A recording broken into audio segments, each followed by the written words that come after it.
Միացյալ Նահանգները հետախուզական տվյալներ կտրամադրի Ուկրաինային մեծ հեռահարության հրթիռներով Ռուսաստանի էներգետիկ ենթակառուցվածքներին հարվածելու համար։ Wall Street Journal-ը հղումանորով իր աղբյուրներին հայտնում է, որ նախագահ Թրամփը հետախուզական գործակալություններին եւ Պենտագոնին լիազորել է օգնել Կիևին այս հարցում։ Նույնը խնդրել է ՆԱՏՕ-ի դաշնակիցներին։ Հետախուզական տվյալների փոխանակումը Ուկրաինային թույլ կտա ավելի արդյունավետ թիրախավորել նավթավերամշակման գործարանները եւ այլ ենթակառուցվածքներ, որպեսզի Կրեմլին զրկի պատերազմը շարունակելու անհրաժեշտ եկամտից եւ նավթից։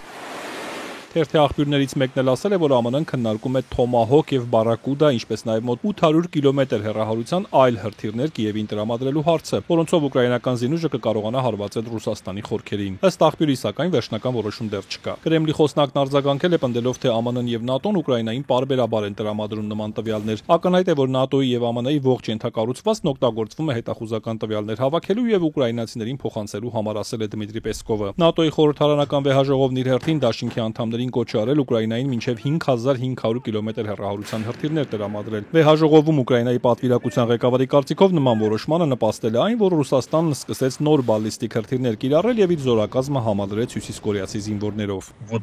Это уже было точно новым витком эскалации, на который нужно было реагировать. Սա արդեն սրացման նոր փուլ էր, որին պետք էր արձագանքել։ Ինչպես արձագանքել, այդ թվում տրամադրելով զսպման այս գործիքները, մեծ հեռահարության հրթիռները։ RBK-ի տվյալներով Ռուսաստանի նավթավերամշակման գործարանների մոտ 40%-ը հիմա չի գործում, իսկ դրանց 70%-ը ուկրաինական անօդաչուների հարձակումների պատճառով։ Արդյունքում օգոստոսին Ռուսաստանում բենզինի եւ դիզվառելիքի արտադրությունը նվազել է 6, իսկ սեպտեմբերին եւս 18%-ով։ Ռուսաստանը երկրից բենզինի արտահանման արգելքը 3 երկարաձգել է մինչև տարեվերջ։ Երեկվանից Ղրիմում բենզինի վաճառքի սահմանափակում է մտցվել։ Մինչ Միացյալ Նահանգները փորձում է սահմանափակել պատերազմը շարունակելու Ռուսաստանի հնարավորությունները, ԵՄ առաջնորդները Կոպենհագենում 3 հավանություն են տվել Եվրոպայի անվտանգությունն ամրապնդող առաջնահերթ նախագծերին, որոնք նախաձեռնել են վերջին շրջանում ենթադրաբար Ռուսաստանի կողմից եվրոպական երկրների օդային տարածքների խախտումներից հետո։ Եվրոպական խորհրդի նախագահ Անտոնիո Կոշտան ԵՄ երկրների ղեկավարների հետ հանդիպումից հետո ողջունել է անօդաչուների դեմ եվրոպական պատ եւ արևելյան թևի հսկողություն նախագծերը եւ ընդգծել, որ սրանով մեկ քայլ առաջ են գնում եվրոպական տարածքի անվտանգության ապահովման գործում։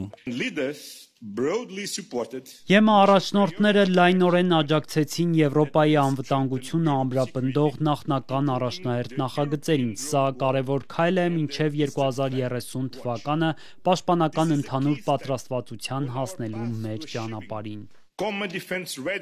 Եվրոպական հանձնաժողովի նախագահն ասել է, որ արևելյան թևի հսկողություն նախագծի նպատակն է հակազդել արևելյան սահմաններում սպառնալիքների ողջ սպեկտրին։ Ուրսուլա ֆոն դեր Լայնի խոսքով դա ըստ էության անօդաչուների դեմ պայքարի համակարգ է, որը կարող է արագ հայտնաբերել եւ անհրաժեշտության դեպքում չեզոքացնել դրանք։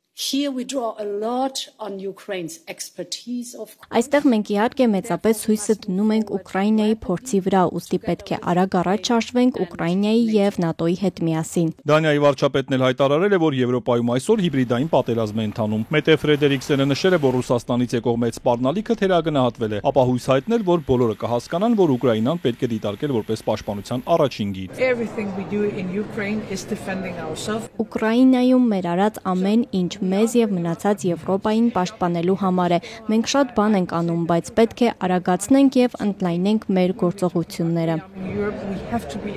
Բլումբերգը հաղորդում է, որ մեծ յոթնյակի երկրները մոտ են Ռուսաստանի դեմ պատժամիջոցները զգալիորեն խստացնելու շուրջ համաձայնության գալուն։ Հայտարարության նախագծում, որը հայտնվել է գործակալության տրամադրության տակ, ասվում է, որ մշակվում են մի շարք տարբերակներ, այդ թվում նոր պատժամիջոցներ, որոնք կթիրախավորեն Ռուսաստանի տնտեսության հիմնական ոլորտները՝ էներգետիկա, ֆինանսներ եւ ռազմական արդյունաբերություն։